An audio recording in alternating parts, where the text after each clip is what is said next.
Hello and welcome back to the Double Clutch NBA podcast. My name is Matthew Wellington, and tonight I'm joined by Tom Hall. Good evening. How you doing? How's the Rona treating you where you are? Yeah, not too bad. It's What tier are you in? Well, we're medium, whatever that Okay. tier is. I'm so confused tier by one, the tiering system. I think is that like tier 4 or 3? Or I don't know. Scotland's got different tiers from everybody else, and we've got our own. We've got our own tiers, but Norwich has like got one road in and one road out, so you don't really have to. So someone worry. gets it, you're all stuffed. Yeah, basically it. I know that the Norfolk County Council put out a warning today telling people to like stay away. So if you're from like Manchester and Liverpool and you want to come on holiday down here, they're like, forget that. Yeah. Please don't do this. You know, as out there as abroad is, and you probably aren't going to run into anybody, but they were just saying, yeah, don't come down here because our figures are still quite low. But you know, it's stark all over the country at the moment. Some places are doing really badly, and others are all right. So, yeah. How are you getting on apart from that?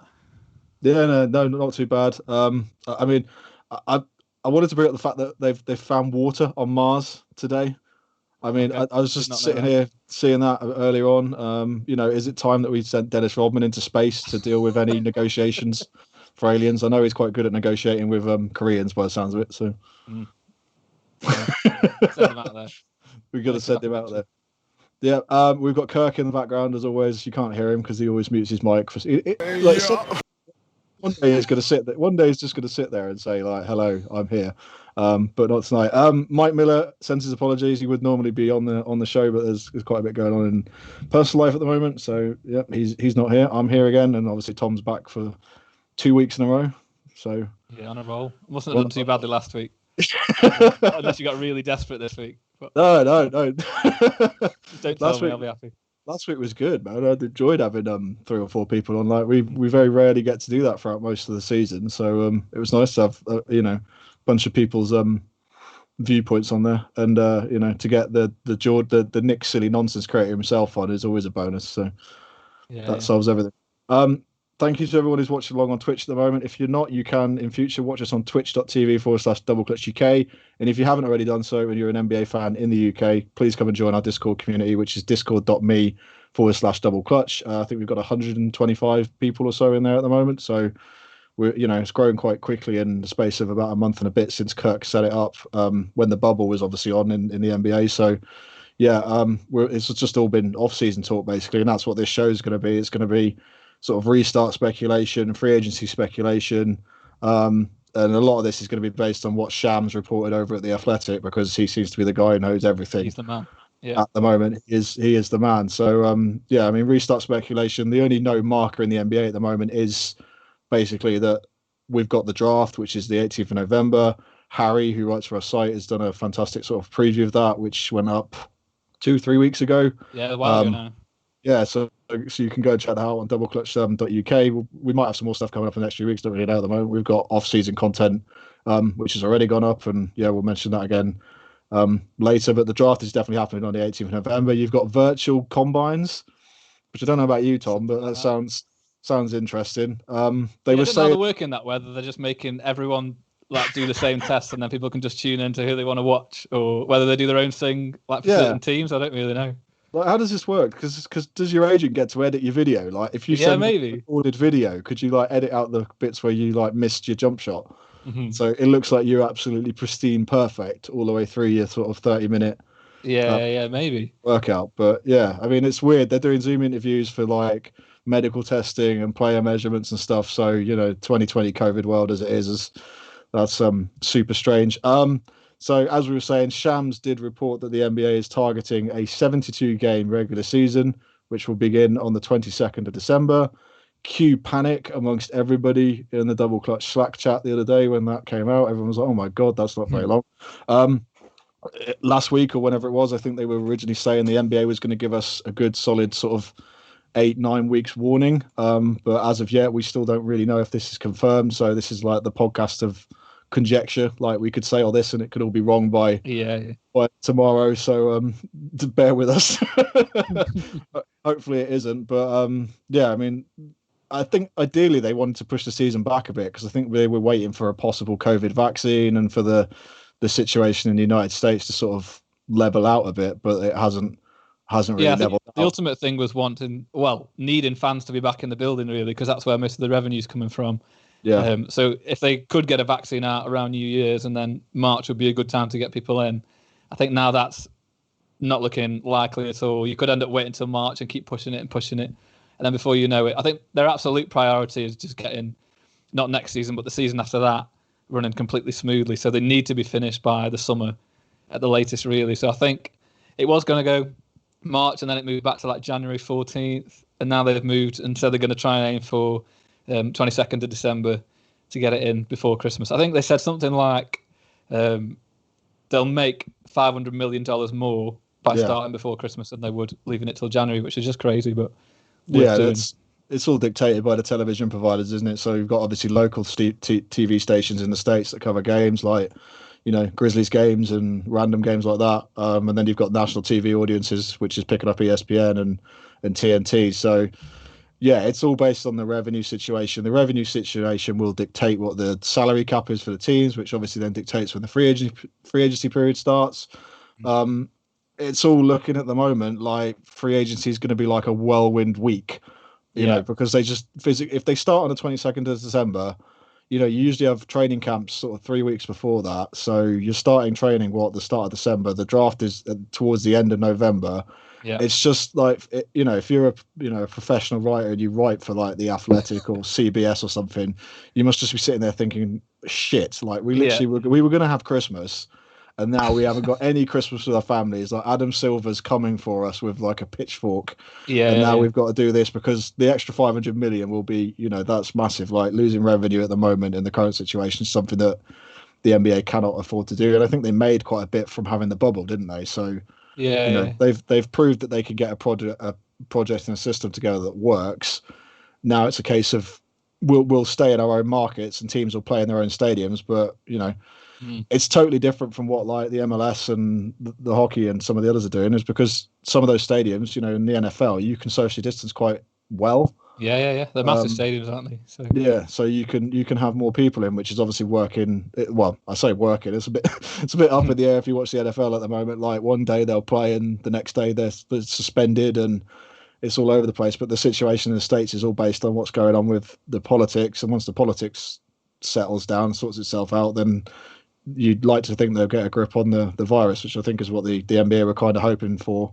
I can't wait. I mean, I don't know about you. I was thinking about this today. I think I arguably like the off season more than the actual season. Like, I love doing all the draft research and then staying up for the draft, and then like free agency comes and you've just got like 2 weeks then of constant news coming through. If you got your Woj notifications on, you've just got a constant vibrate pretty much for the whole 2 weeks. It's incredible.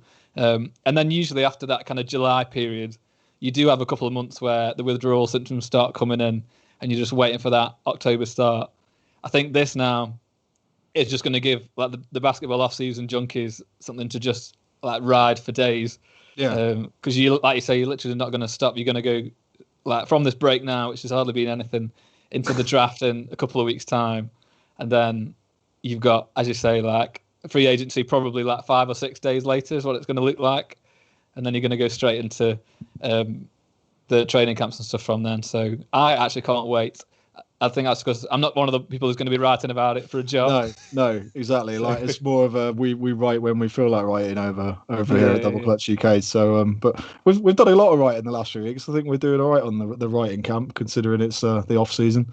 Like you never know what's going to happen. You either have people the enthusiasm either stays, which it seems to have done, judging by like the Discord this week has been full of conversations about basically everything we're going to have over the next like 45 minutes to an hour. Like it's all been about free agency, who's going Anthony Davis is going nowhere, so free agency is totally uninteresting unless you're like a proper nerd.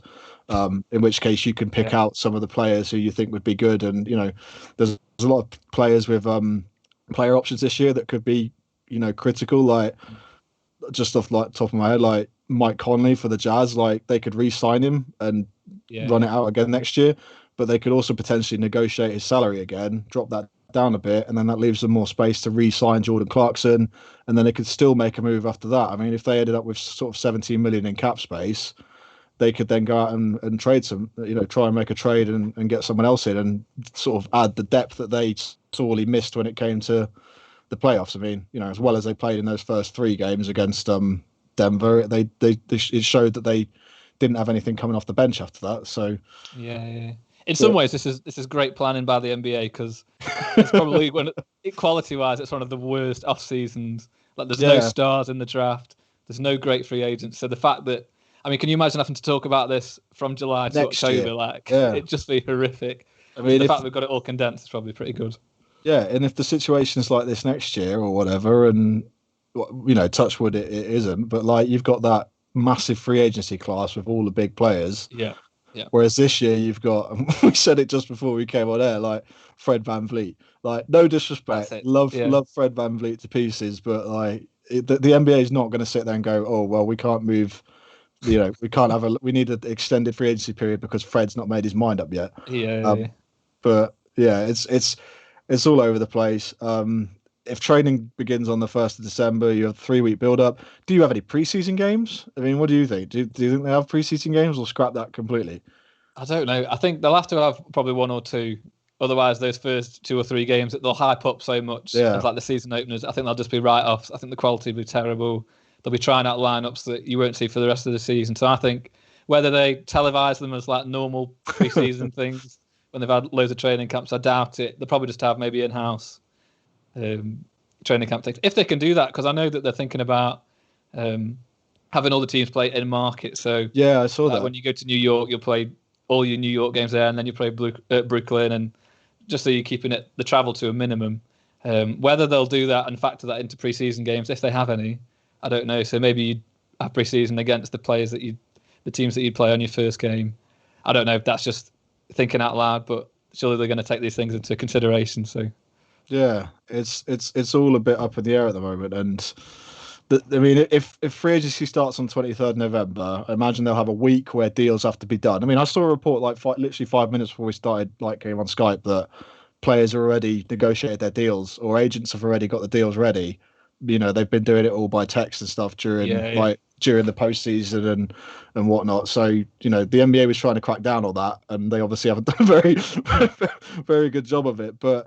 72 games is kind of the perfect number for TV revenue because it means they don't have any sort of financial drop off. It's more fun for us because I guess they have to cram those games in. But do they? The last time I can remember any reduced games was the 2011-12 season, I think it was, when the Thunder got to the finals against the Heat. Like that was Durant's first year, but and I think under the current plan, even with the 72.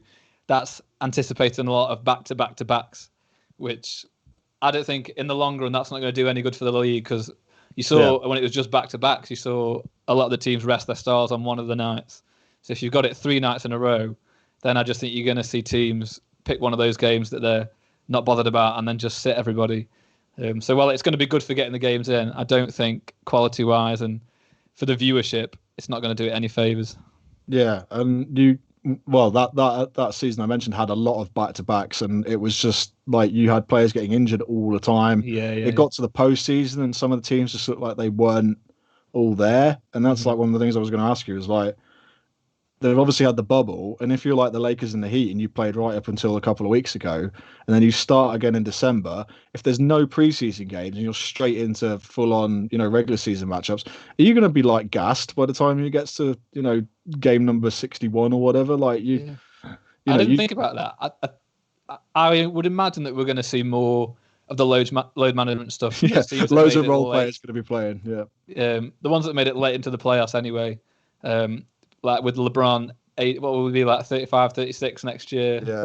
Not that it makes any difference to LeBron because he's a robot, but I think with those kind of guys, you're going to see him doing load management. Probably, if they do start at Christmas, I would imagine through January, just as they recover and get back on form as well. Because also now they know that they can do it in the playoffs. So for the Lakers especially, it's probably not as important for them to nail down that number 1 seed next year. So they'll probably just take the regular season a little bit easier and then see where things end up in the playoffs. Yeah, Flying Tortoise just put in the Twitch chat that I think there will be a preseason because you just get a bit of normalcy then. But I mean, I think it would be a drastically reduced preseason. Like you were saying, maybe like 2, 3, 4 games, and you try and get them done as quickly as possible, and then you give teams a sort of straight run into the regular season. But I mean, the media around surrounding a sort of Christmas Day tip off would be insane. It was in 2011 and 12 when you had that lockout year. Like, it was such a big deal that the fact the NBA was back and that they'd managed to salvage a season. And at the end of that, David Stern took all the praise, and it was like, it was a really fun season at the end of the day. And I think we could end up with something like that. I mean, amazing for us, but for friends and family that we spend Christmas Day with, not much fun at all. No, unlucky.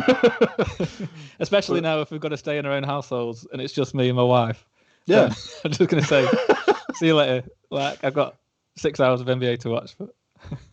Yeah, it's one of those things that everyone ends up negotiating on Christmas Day. Like, I'll do this, but then I have to have this amount of time allocated for something else.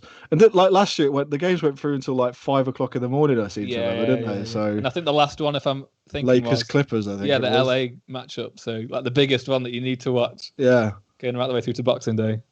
Yeah, well, I noticed Sky Sports, who obviously hold the rights over here, like they were rerunning that game the other day. So they're obviously just grabbing any games they can from their archives and sort of rerunning older games. Like, even going as far back as like Melo in Denver, like they ran one of his vintage games the other day, which was cool. So yeah, like even if you're a new NBA fan, there's still content on in the UK, and obviously Sky Sports Heat Check is still on every week at the moment. So that's a rare bonus. Like when BT did the coverage, it got to the off season and that was it. Like you'd have whatever ESPN were producing, which was Rachel Nichols' show, and then you'd have nothing else. So there's content all the time, and it's just one of those leagues that never stops.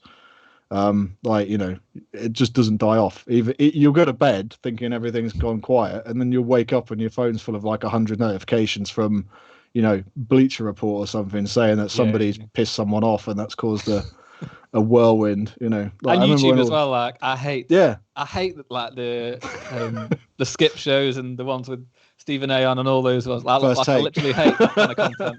But then when I get downstairs in the morning and I eat my breakfast and I'm just looking for something to fill 5 or 10 minutes before I leave, that does it. Yeah, it's always that. So I'm probably part of the problem there, keeping it going. But never mind. Yeah, they're drastically different content. They're like I don't know, they just spend 5 minutes yelling at each other, which I think is probably the opposite to what me and you are doing right now. We're having quite a civil conversation. There isn't really a British equivalent of wait till it heats up about where Aaron Baines is going to end up in free agency. Yeah. Kick off. But obviously 72 games is that sort of perfect slot. We've had that before, so the NBA's kind of proved it can work.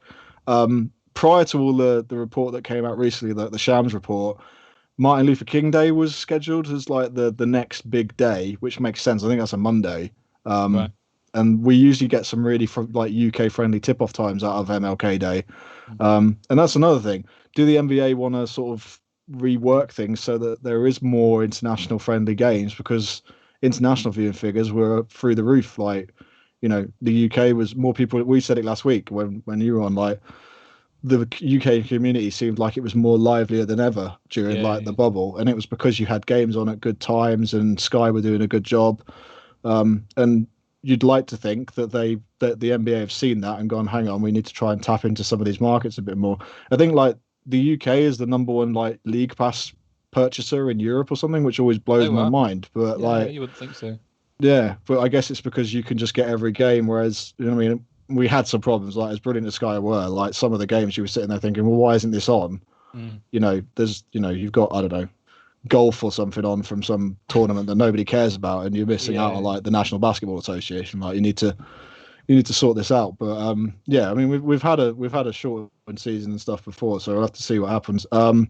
Originally they'd stated free agency to begin December the 1st, so that all changed. Obviously we'd normally get 82 games, we'll get 72. Is there a possibility for less? I mean, is this a chance to experiment? Yeah, they've been on about experimenting with it for a long time. I think as much as they can't, I think they'll want to try and get this season as close to normality as possible. So I think they'll try and get as many games as they can. I know there's a lot of calls for I think they'll keep the play-in game. I would imagine that would stay because that was great. Like that was just a resounding success before the playoffs. But in terms of like the mid-season tournament or those kind of things, that definitely won't be this year. But I think it happened, and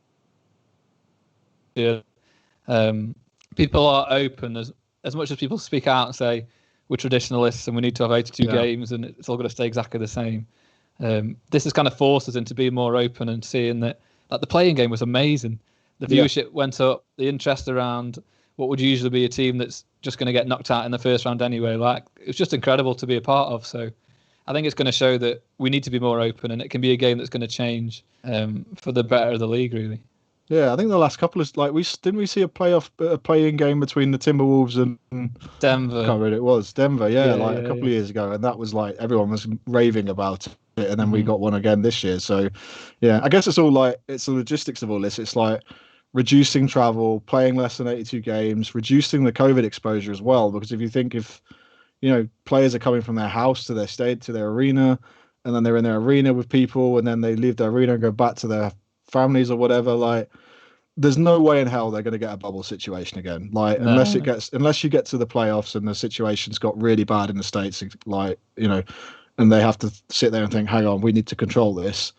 But I think the NBA's shown that they're like a leader in how to handle the pandemic at the moment. So you'd like to think that, Madison Square Garden and the Staples Center and the Pepsi Center and places like this are all going to be really sort of coined up on how to deal with that. One of the other things that we haven't actually mentioned so far is we've talked about, all these teams playing, but what are they going to do with the Toronto Raptors? Canada's only team, Canada's NBA champions. I've seen rumors that they were going to play in Louisville. That's now been knocked down because of the Breonna Taylor tragedy. And like you kind of, you understand that from players' point of view. We don't want to play there.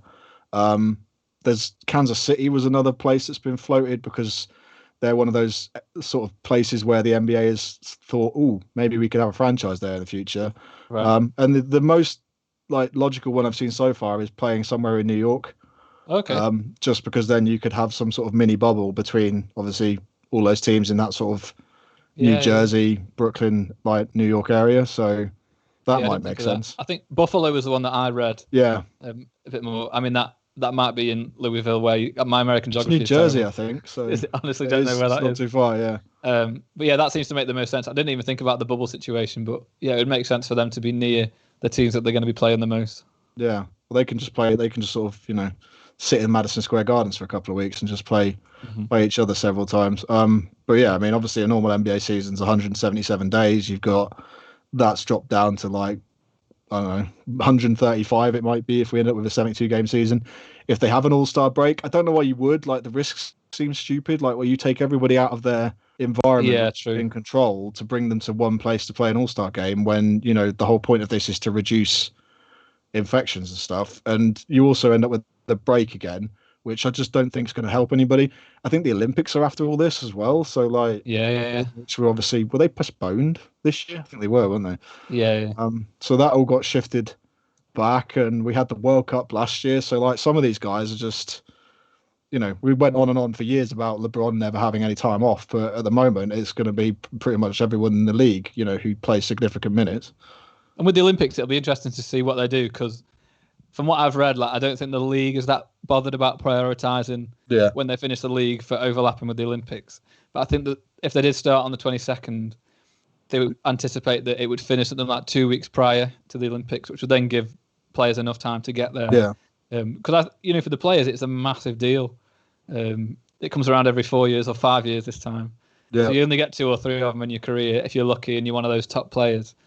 So, like, for a lot of them, I would think, especially this year now, after everything that they've gone through, the Olympics are going to be something on the horizon that they're going to be desperate to get into. So I think it'll be interesting to see if things carry on and they're not sure when they're going to end the regular season, whether the Players Association gives Adam Silver a ring and tries to... Well, they have to approve everything anyway, don't they? So you've got to get it past the players first. But if Adam Silver's going to sit there and say, look, guys, we're going to lose $500 million... Yeah, fair. We're going to sit there and go, oh, hang on a minute. No, we're not.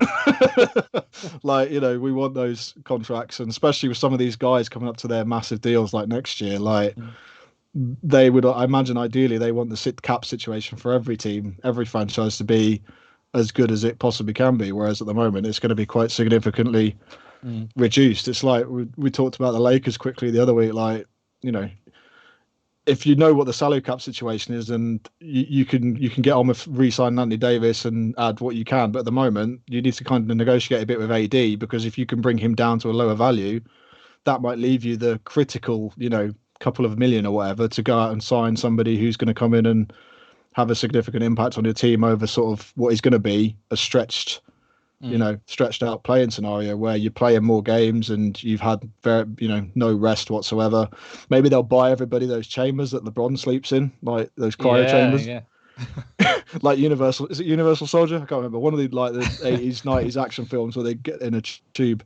He'll just go back to until the warm up of the next game, and then get back and just for all those back to back, they'll stick them all in those chambers and then just whip them out before tip off. Hyperbolic chambers and ice baths for everybody because of the amount of games they're playing. Yeah, but the Raptors are such an interesting one. I mean, Canada's situation is obviously I don't know. I assume it's better than the United States, considering all we see on the news is the US. But obviously, the increased travel from coming down from Toronto, it's probably not something that the NBA and some of the players are going to want to do. Imagine most of their roster's not from Canada either, so they might want to be closer to home or whatever. So we'll have to wait and see what happens with the Raptors. Really, it's totally up to them. I mean, if the players refuse to play somewhere, then there's not much anyone can do about it, really. Yeah. And I think for front offices as well, like they're going to have to choose what staff go where. To take. Like, are you going to keep your front office back in Toronto and then have the rest of your team traveling around the games? It's going to be a right weird one to see what they choose to do. Yeah, it's so up in the air. Like, ideally that if this scenario goes ahead, they'll be finished by like Independence Day, which is almost normal. So then you can start next season at the normal time. You have the normal off-season period and the normal break, with obviously just the Olympics in between. So you can slowly start getting back to normal. It all depends on, like you were saying, if they get a vaccine all of a sudden, then you'd imagine the NBA would be a priority to end up getting that, or they would have the finances to get significant amounts of that vaccine whatsoever. So, it's strange. It'd be nice to see teams back in their own arenas, but with no fans, it's still going to be really weird. I wonder if they'll just, do what they did this year and be pumping in fake crowd noise. Although I worry about that because you have the varying levels of commentary crews across the various states, don't you? Yeah, some of them are better than others, and maybe their audio guys are not as good as like what we were having with TNT and ABC. And you've got obviously the difference in how good the fans are in each city. So would they then replicate that with the amount of noise they're allowed to play out in the arena? Or? Yeah, it's so loud at a Grizzlies game you just can't hear anything. Yeah.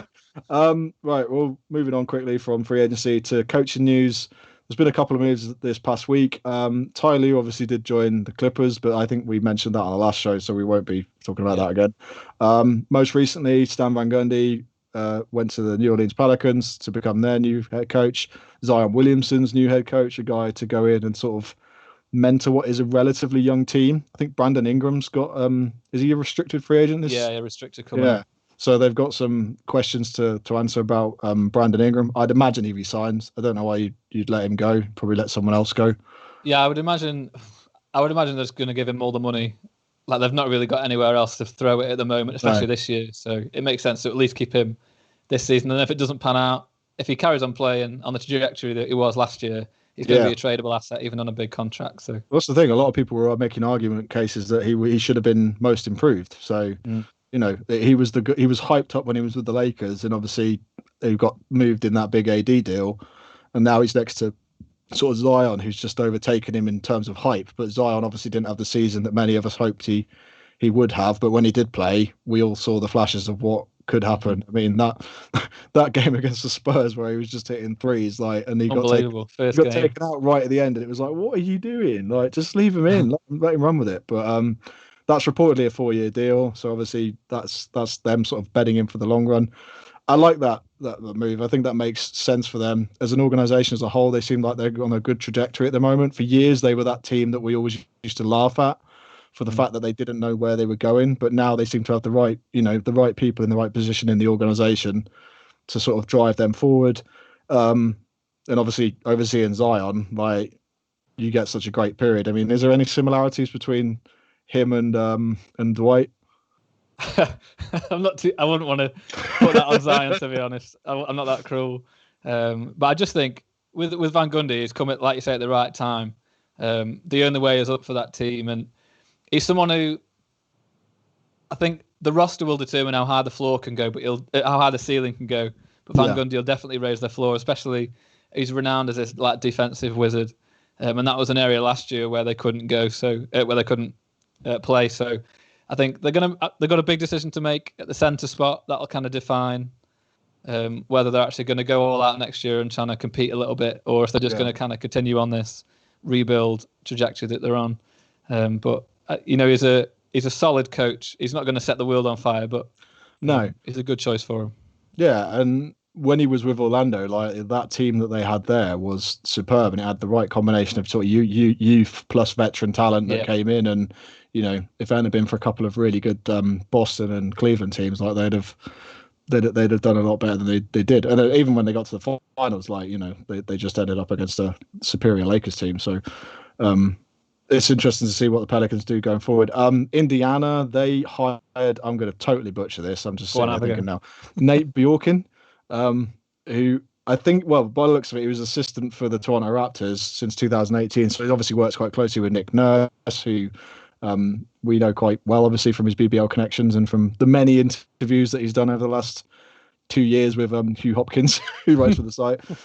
They seem to be best friends at the moment. He's got a new book out as well, I think, Nick Nurse. So that's one to pick up on Amazon. Yeah, somebody put it in the Discord the other day, and I thought, I was going to buy that, and then I'm going to wait and see if we get some opinions from our fellow NBA UK community people before I drop. I think it was 25 quid or something. So to see what happens.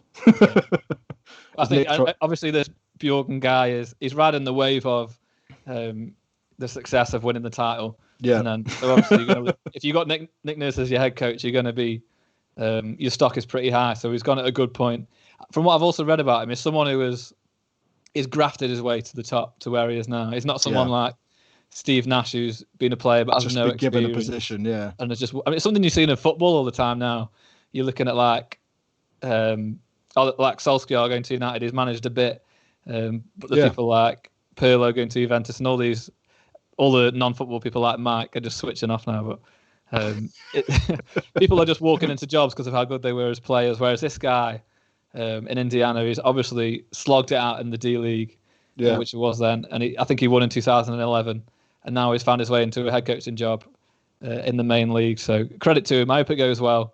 It's an interesting situation. They've always kind of been this mediocre. Yeah, I mean, they've traded their superstar player once before. It looks like they may be on the verge of doing it again with Victor Oladipo. Obviously came back and showed flashes of his former self this season, but it doesn't seem like he's too happy with the situation there. But they are one of those teams in the Eastern Conference that's, they're always going to be fifth or sixth. Yeah, they're just sitting around there. I mean, the last time they had a really decent contending team was the Miami Heat Big Three era. And even then, they got to the conference finals and just got their ass whooped by, LeBron and his co. So they're one of those teams that just seems to sort of be stuck in the mire. But hopefully Nate can go in there and inject the sort of team atmosphere that obviously Nick Nurse brought in with the Raptors, and you kind of put the team above everything else. Speaking of players just getting positions just for the fact that they are players, Amario Saldemoyer has joined the Brooklyn Nets to go alongside Steve Nash. He will be the assistant coach under obviously former teammates, many years in Phoenix together with that 7 seconds or less offense. He's a 6-time NBA All-Star, 20 odd years in the league, and I think he was in Israel and stuff recently. Like, he's got a lot of experience playing, but there's no coaching badges or anything there whatsoever. Well, I mean, if you're going to be doing that anywhere, it's Brooklyn, because they've not really got a head coach anyway, have they? Like, they're all they're just there because of the personalities. Yeah, that's the thing. It's almost like they're trying to appease Kyrie Irving and Kevin Durant and just not piss anybody off. Like, it's quite clear who's pulling the strings of that organization. But I mean, Nash has had experience in we mentioned it when the news was announced, but like, he obviously spent quite a bit of time with Durant in Golden State, and he's been close with a few people, and he's an unbelievable basketball mind, Steve Nash. So you can listen to him on the Ringer or any of the podcast networks he seems to jump up on these days. Like, he knows the game better than anybody. So and he's always had coaches that have always sort of broken the envelope and told him, just tried new things. So, we might see something similar this year with Brooklyn, but with the guys that they've got coming back, it's hard to see them being a bad team this year. Like, you'd like to hope that Durant hasn't really lost a step and that Kyrie's just going to, play on from where he was. Yeah, I don't know. I mean, for me, they'll be a playoff team because it's the East. And if they finish 8th, even that would be like horrific. Yeah, you don't want to play them in the first round, do you? But it's hard to know. I don't think that they'll be like the top seed or they'll be dominating the East, like unparalleled. But I just think their biggest problems are going to come from within. Like, as a Celtics fan, having Kyrie, I know exactly what's coming for them, and so. He's your favourite player ever, I've heard. Somebody told me. The teams that Kyrie's been on have been better when he's not been on the roster. Yeah. So I hope for Brooklyn that they play well, but for Kyrie, I mean, I don't want to wish any man bad, but if I did, that'd be the man. That would be the man. Oh dear. Right. Moving on before we get in trouble. Nothing but Nick's silly nonsense is our section that is usually confined by Nick, usually sort of compiled by Nick Whitfield, but this week it was emergency compiled by Mike Miller, who obviously isn't on the pod, but Nick is moving house, as he explained last week, so there's plenty going on in behind the scenes at Double Clutch. This one's a weird one.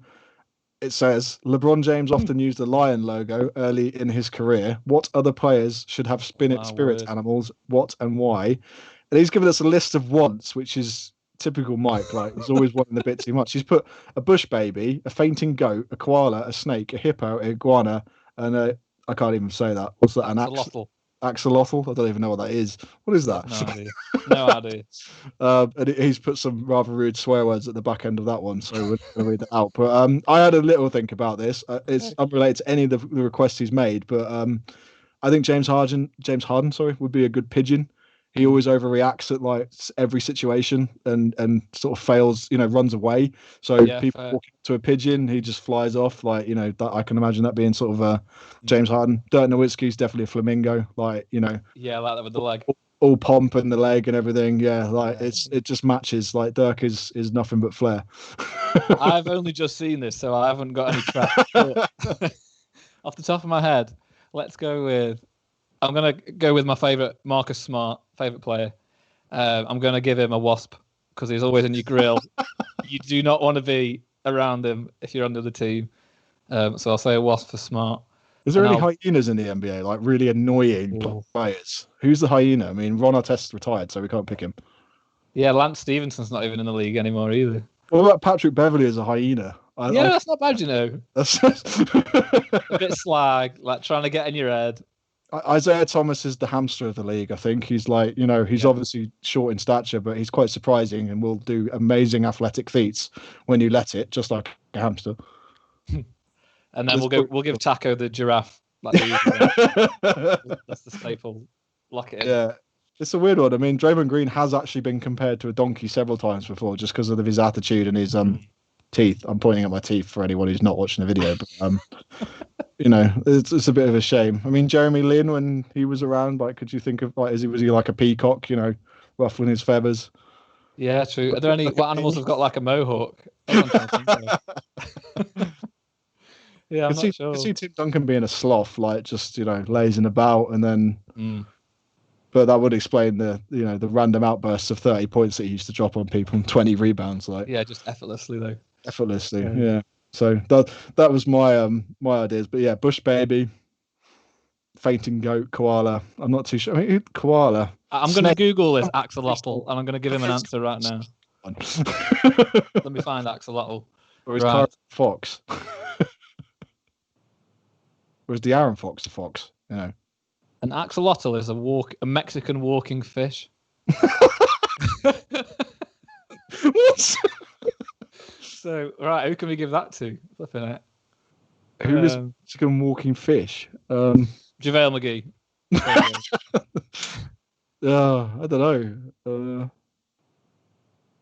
I'm still going with the James Harden pigeon one. I think that might be the strongest. That's probably the best one, yeah. Yeah. Talking Discords on Discord. Obviously, as I said earlier, please come join our Discord channel. It's discord.me/Double Clutch UK. Come and join the 120 odd people that are in there. I can't remember what I said earlier. So come and join that. Plenty of chat this week. It was just like we were saying, it is basically been all similar stuff to what we've been discussing. There were several conversations about which players were going where, when the NBA season was restarting. Were we happy with the fact that it was December? Which I didn't actually ask you. If it was December, would you be happy with that? Yeah, I mean, I don't want to wait until even January or March, like as soon as possible for me. And even better if it's going to give us that condensed off season where we just get everything in one go. It's brilliant. Yeah, 1 week of free agency madness is just, free agency is never, it usually gets done quite quickly anyway from all the big players, unless you're Kawhi. It's just the sort of, I don't know, Nate Robinson's flying around. He's not even in the league anymore, but the random guys flying around at the end. So on Discourse, we had quite a few. Well, we had 3 or 4 listener questions. Matt Hardy of Nets UK put, do you think the Clippers took the load management experiment to its limit and will have to dial it down to be a bit more successful next year? Obviously, they've just signed Ty Lue, like we mentioned, well known as being a sort of player coach, not necessarily the sort of X's and O's guys, but that is there. But he is, for being a guy who gets on really well with like the sort of stars you have there. I see somebody was throwing around a hot take that they should trade Paul George the other day. Not sure what. I've heard that in a lot of trades. I mean, if they do that, that's like the ultimate throwing your toys out of the pram and just like you've had one season where it's not gone well for you and you're getting rid. The only thing is that is obviously a free agent next year with Kawhi, I think so. If it doesn't go well again, but it's just that he said that weird thing, didn't he? Where it's like, this is not a title or bust season, and you're like, well, you've literally got 2 years on your contract, and then you're going to walk. So it's easy for you to say that, but I wasn't imagining that Steve Ballmer and all them in the front office are going to be too happy. But it's almost like they predicted that the Clippers curse was real, and they thought, hang on, we're not staying here any longer than we have to. We'll just, we'll take the money and and go. We'll get to live at home for a couple of seasons and then go somewhere else. But I think the load management experiment probably failed. I think most people will be thinking it failed. Teams have been doing it for a while now. Even going way back to like 2014, 15, players were doing it. But Kawhi took it to sort of the extremes with the Raptors the season before, and then obviously again this year. It came across as preferential treatment this year, I think, as opposed to last year when he actually had some serious problems. I think so. But also, like, this year was just a write-off anyway. So if he's going to sit all these regular season games in anticipation of the playoffs and then gets 3 months off like from March, it throws it all out the window. So there's no point in it altogether. But the one thing where it did probably show was that I can't remember the number, but in terms of the amount of minutes at that like starting 5 roster with the best players actually played together in the regular season, it was tiny. And I think that lack of chemistry, which I suppose on-court chemistry would be affected, but in the locker room and stuff wouldn't. They really lacked that togetherness and that team drive on the court, which they would have had maybe if it... I don't know if you can blame load management for that, but definitely having all of them playing together more regularly would have helped. Yeah, well, they never got out of first gear for the regular season. They were just chilling out for the whole thing. Even like the big games, like they played up for the big games against like the Clippers and some of the other teams, but they weren't exactly this all conquering force that we thought they were going to be. I mean, the eventual champions, the Lakers, did show that they had something different about them, and that came through in the finals in the end. But I mean, the load management thing it's probably finished from now on. I imagine Kawhi will play a lot more games next year. Hugh Hopkins, who was the best coaching hire this week? Oh, I mean, so there was Van Gundy, there was Bjorkgren, and Ty Lue technically was probably a week ago today. Yeah. I think so. I mean, I really like the Van Gundy move. I think that makes sense, just drawing quick comparisons to like his Orlando days and sort of the roster composition. Yeah, I'm probably going to go Ty Lue on this one if we're counting it as this week. I like came into the NBA and I was like always interested, but then got super interested as he was speaking with Cleveland. Yeah. So I couldn't really tell you too much about his coaching style, and other than give LeBron the ball and everyone else get out of the way. It works quite well, I heard. I'm really interested to see like is he an amazing coach, LeBron? I think it says something that LeBron has like rated him as his best coach ever, and it did so much with him and wanted him wherever he's gone. So that must speak to some sort of quality that he's got in the locker room. So I'm really interested to see whether he can echo that now with the Clippers. and get something out of Kawhi and Paul George together. Yeah, I mean, it's an incredible situation to go into as a coach. Like you've got you've got a deep roster, you've got two outstanding players, and two of the best defenders in the league as well. So like, it's all there. It's just a case of getting them to play better, and maybe you do play the starters more throughout the regular season, and then they're not so out of touch and out of focus when it comes to the postseason. But Paul George was quite open about like the mental health problems he was having in the bubble, and that's something that is affecting a load of people at the moment. So like, it's just the way the world is at the moment. Everything's coming to a forefront, and unfortunately, with Paul being locked in like a hotel room for however many weeks it wasn't the sort of situation he wanted to be in, especially when you're usually living in like a giant mansion in LA. I also saw that I think Kawhi was getting helicopters to games or something from San Diego because that's where he lives.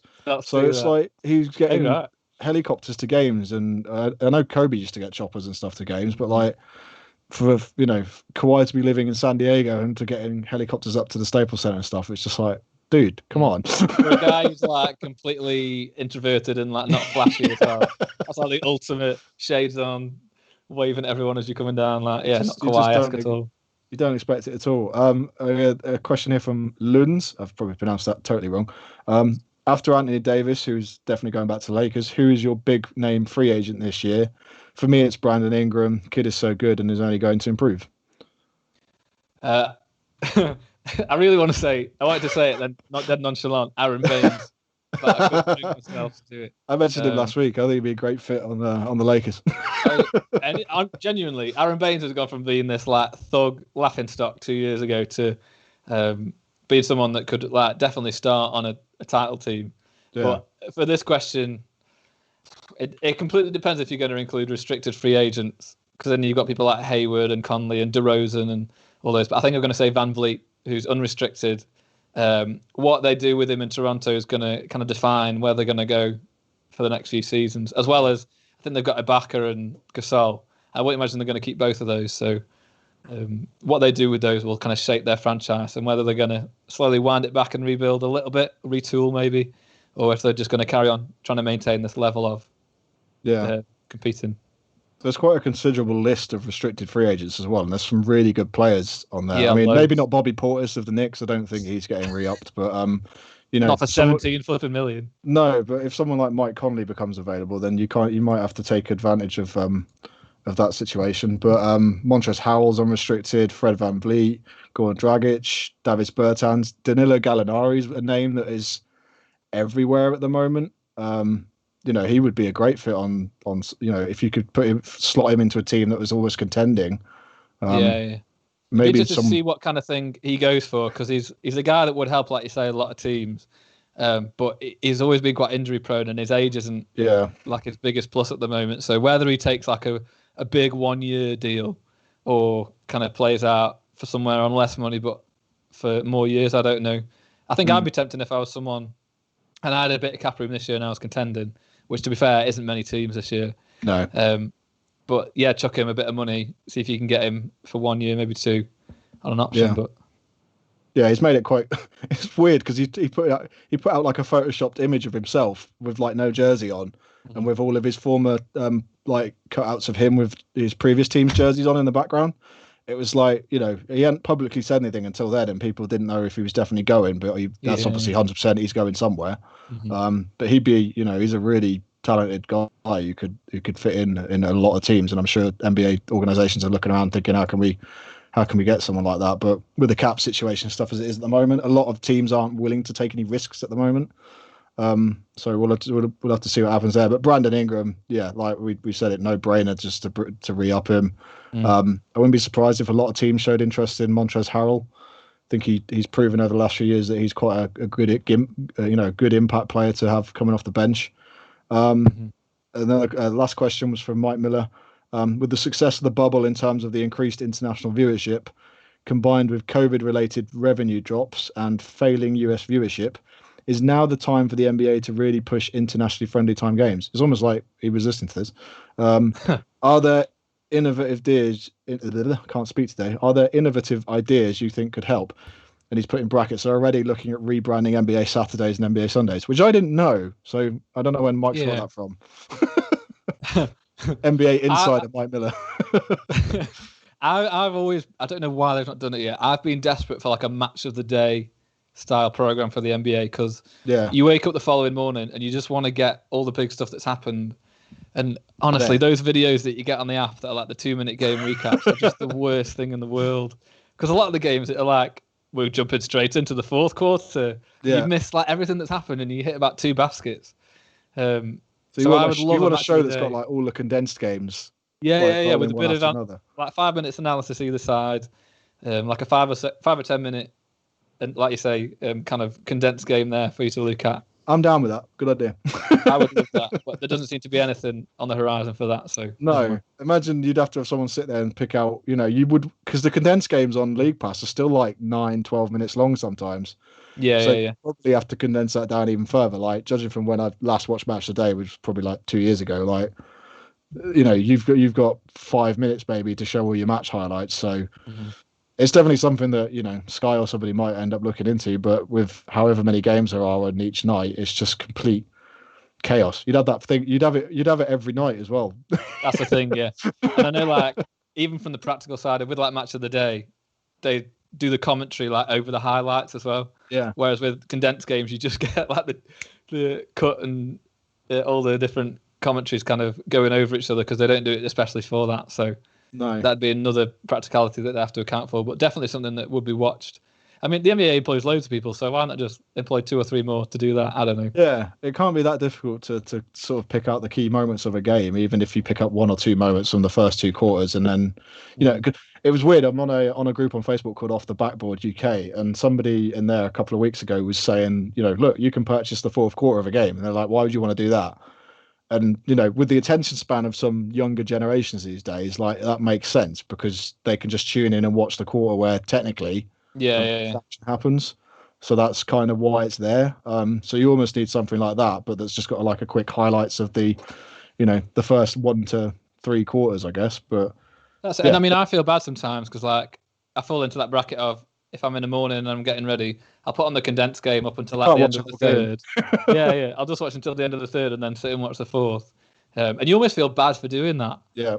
But I think, like the NBA's got to realize that it's got to keep people engaged and keep people having this desire to watch stuff. So the more that they can put out there that's tuned and tailored for the fans, the better, really. Yeah, just an unrelated shout out, but with someone's Nathan has just followed us on Twitch, so thank you very much for that. Nathan76 UK, appreciate it. But yeah, no, I think there are some things they can experiment with. Maybe trying to get game highlights in something like NBA 2K over here in the UK, just to sort of broaden that knowledge. If you're anything like me, like I used to play a lot of 2K, and that was the only outlet I probably had. And then obviously streaming and YouTube and everything made it a lot easier. So we mentioned it last week, like Harry, who writes the site, he gets all of his highlight knowledge and everything from the website and from YouTube. Like you watch condensed games, I watch condensed games. Like I may have watched, 25 live games last year, like all the way through, and obviously watching the finals and the playoffs. But a lot of the time, condensed is what just fits your routine in the UK. Unless you're like, Josh Coyne, who's just diehard Celtics fan and, wakes up at like 5 just to get the Celtics game done before he goes to work in the morning. Like that's the sort of insane dedication you can get over here. But when you're trying to like do what we do at Double Clutch UK, like we try and cover 30 teams and have a, conversation around everybody at some point. So yeah, I think we'll get more earlier tip-offs if we get a 72 game season. So that would be a bonus, but I'm not sure what they can really do to NBA Sundays and NBA Saturdays because they seem to work quite well already. And you're not going to get like a prime time Thursday night game on at an early time in the UK. It just wouldn't work for the US market. So, yeah, it's an interesting one. What has been good is like the coverage before and after the game because I know the TNT guys in America do such a great job. And people tune in just to watch those, not even the games. But I think... that's what you miss on League Pass, but with having Sky and people like Mo, who's a friend of ours, having him and those guys giving some analysis, it's actually engaging to watch, and it's very relevant. Has done it wonders, really, made it all the more interesting. So credit to those guys.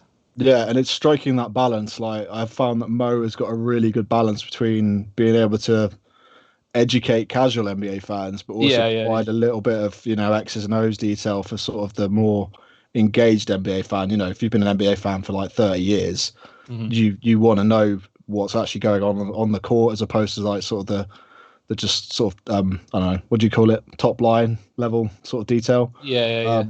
But they've got, no, Sky have got an excellent balance, and like compared to what BT used to do, like we never had any of that. So it's just onwards and upwards, hopefully. Games of the week, obviously no games of the week, but what we thought we would do is we went through the NBA's YouTube channel, and when COVID hit, they had a period where they did this hashtag NBA Together Live. And what they did was basically re-uploaded and had a load of live streams of classic games. So if you're a new fan or an old fan, there's something on there you can watch. I have found myself twice in the last 2 months for some strange reason watching Game 6 of the 2014 NBA Finals, Nice. which is on there, and I don't know why. It just seems to be a rotation that comes up on my playlist. But yeah, if you're on Twitch, you can see Kurt got it up on his screen now. But basically, there's a list of games on there, all the way from the late 80s Magic and Bird all the way through to now. So I just thought we would pick one of them. My pick is Carmelo Anthony and Derrick Rose's Easter Sunday duel from April 8th, 2012. This was a crazy game. It was on a really good time in the UK. And it had Luol Deng in like, proper Luol Deng, not like injured, hobbled Luol Deng. The one that's still being paid by the Lakers. Yeah, and Derrick Rose had the worst first half you can imagine, and then all of a sudden just turned it on in the second half of the game. And Carmelo Anthony in the Garden. This was like the last time the Knicks were good. Right. They made the playoffs that year. It was just after Linsanity. Jeremy Lin didn't play. Melo had his big game. They were down like double digits at half time, and they dragged their way back in. And this was like real prime New York Melo, like the Melo we all like to watch. And yeah, it was great. You had him hitting a buzzer beater, and that's one of those games that you should, if you haven't seen, go back and watch. There's some really odd selections on there, but I'm gonna let you make your pick. Yes, I mean I hadn't seen it until you told me about it. It is random. It is really random, yeah. But I'm glad it's there now because I mean when we were in lockdown before, I just kind of went on the What do I NBA League watch? Pass, and there weren't many games on there to do, but I managed to binge a lot of them. So now I found this. I've done this for tonight. I've done the one that as if I was going to watch it this week. Yeah. And so I've picked Klay Thompson hitting his 11 threes in the playoffs, which was a record just because the guy was on fire. It literally could not miss. Yeah. The one that I was hoping that was on there that wasn't was Isaiah Thomas scoring 29 in the fourth quarter for Boston. Oh yeah, no. Reliving those days. They're so random. Like I remember when they were putting them up, and it was like, really, like that game, like you got obviously like the great Golden State Thunder games from a couple of years ago, which are well worth watching. There's plenty of James Harden games, which is one of those, you either love him or you hate him. So it's like Marmite. Like I don't know if he's going to get lots of people watching it, but you've got Kobe's 65 points. Like there's so many random games on there. And the only reason I was on there in the first place recently was because I was on Pick and Roll UK's YouTube channel, which is a UK community site on Twitter, and they've uploaded loads of classic games. And I don't know where they've got them from. They must have them all on VHS, right? Which they've obviously digitally transferred. And I was watching, I think it was the 90. I'm going to get this wrong, and Mike's going to come back at me. I know it is because it's like a Jordan stan, but I think it was like the 92 finals.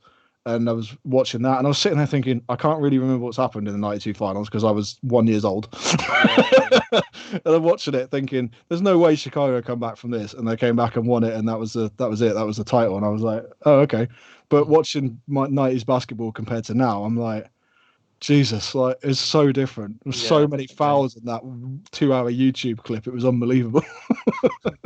I'm not sure if I was a massive fan of that game, but I'll probably get some slander for that. But yeah, no. Is there anything you want to mention before we sort of sign off? Just something. I mean, what we were going to talk about before we changed it to producing one of these games was basketball documentary. Yeah.